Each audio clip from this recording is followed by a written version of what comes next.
Hi there guys, and welcome back to this third video regarding these Nix Traveler boots.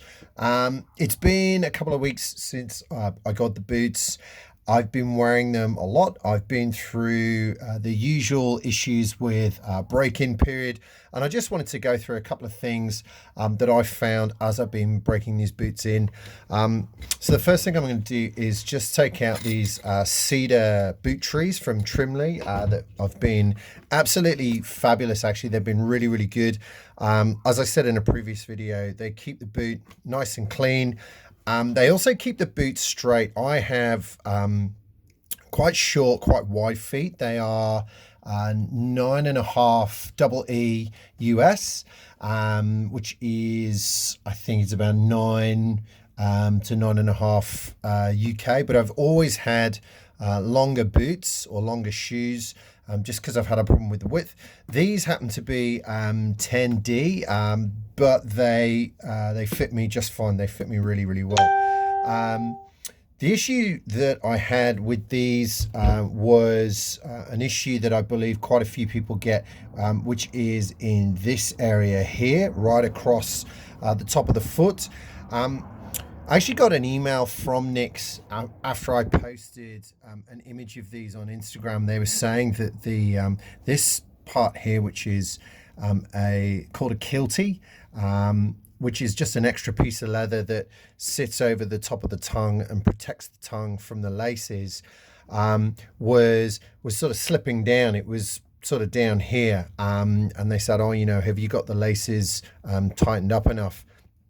And what I was finding was, because these boots are new, this section here over the top of the last wasn't pulling together so much, so the kiltie was slipping down. So as you can see, I actually cut 2 extra slots here in the kiltie so that these laces can go through, and that's holding them in place much better. It was a personal decision. I know that not a lot of other people have these extra cuts, but for me, it's working. It's keeping the kiltie in place. And I don't know if you can see, you can actually see here where the kiltie is taking the brunt of the laces as the leather is moving and sort of softening to the shape of my foot. In terms of just a little sort of little walk around the boot, or a little look around the boot at the moment, you can see that the leather is creasing and it's getting this sort of nice patina as I've been wearing it at work. I will happily wear these all day for a sort of 10-hour shift in the brewery, where I'll be up and down stairs and walking on concrete a lot. These Vibram crepe soles that come with the Traveler have been very, very comfortable. I wasn't quite so sure how they'd go in terms of grip, but behind the bar or when I'm hosing down tanks and whatnot, they're going great. You can actually see here, I've already scuffed them a little bit and obviously sort of kicking kegs or moving things around. These aren't fashion boots, they are work boots. I do use them for work, so yeah, I'd love to keep them in pristine condition, but they are, at the end of the day, to fulfill a job. And likewise, this side, just sort of going back to this kind of patina, you can see where the leather is sort of softening and looking better and better. Just a word on the softening and the break-in process. As I sort of said, to go back to this area here across the top of the foot, what I was finding as I was trying to get the sort of the tongue to sit correctly over the foot and the kiltie to sit and laces done up and everything else. Whilst the leather was tough, I was getting a little, not frustrated, but I was getting a little bit concerned over the sort of pain that I was getting in this area.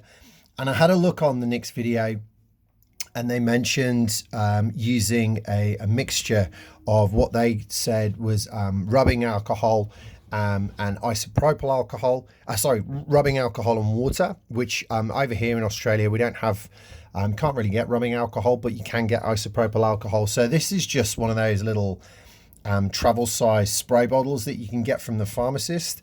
I think it was like a couple of bucks over here, and that was half and half isopropyl alcohol and half water. And according to the directions, I was a little bit skeptical. I wasn't sure it would work because obviously, you know, the leather's pretty thick. But I took the kilties out, took the laces out, sprayed a little bit just in this section. And you can get, because it's a small bottle, you only need like a tiny weeny bit. And then just sort of rub it in. And I gave it a good go here. I was also finding the ankle was sort of pinching a little bit. So I gave that a little go. And I wasn't sure what to expect. I thought it probably wouldn't work. But I was really surprised to find that it really did soften up in this area.